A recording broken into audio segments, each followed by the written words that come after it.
Bill Dalla. Well, I'm not surprised that that's a concern of players, and I think when we look at the aims of the rule, it clarifies the way it's interpreted.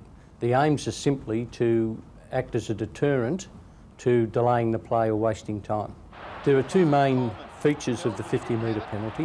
One is where a penalty is automatically applied, and that's for instances when a player doesn't return the ball on the full, runs through the 50-metre protected area, or tackles a player who might be running to create an option.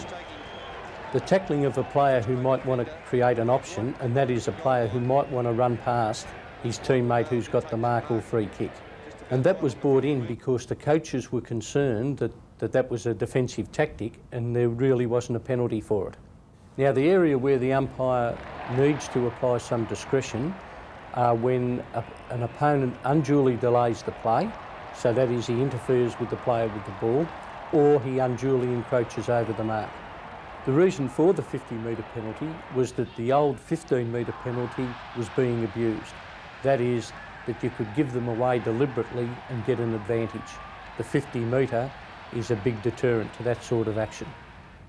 Well, for all players and supporters who are a bit frustrated by this law, it's important to understand the reasons why it was brought in, and that a return to a 15-metre or the introduction of a 25-metre is unlikely, because that can be used as a defensive weapon, and we'd return to the days where we had 20 and 30 of those short penalties applied. But it is important to understand that it's continually monitored and reviewed. While we had Bill, we asked him what's been happening with the 3-umpire system. We have been experimenting with a 3-umpire system over the last 2 years, and the results have been fairly good. We're keen for further trial because we think it's inevitable. There are some problems at the moment with the 2-umpire system. For example, a quick clearance out of the centre square to the goal square. The umpires just can't make position. A 3-umpire system would solve that problem because we would have an umpire there prior to the ball arising. So for that reason, we think it would lead to better accuracy, more consistency, and we think that it is inevitable.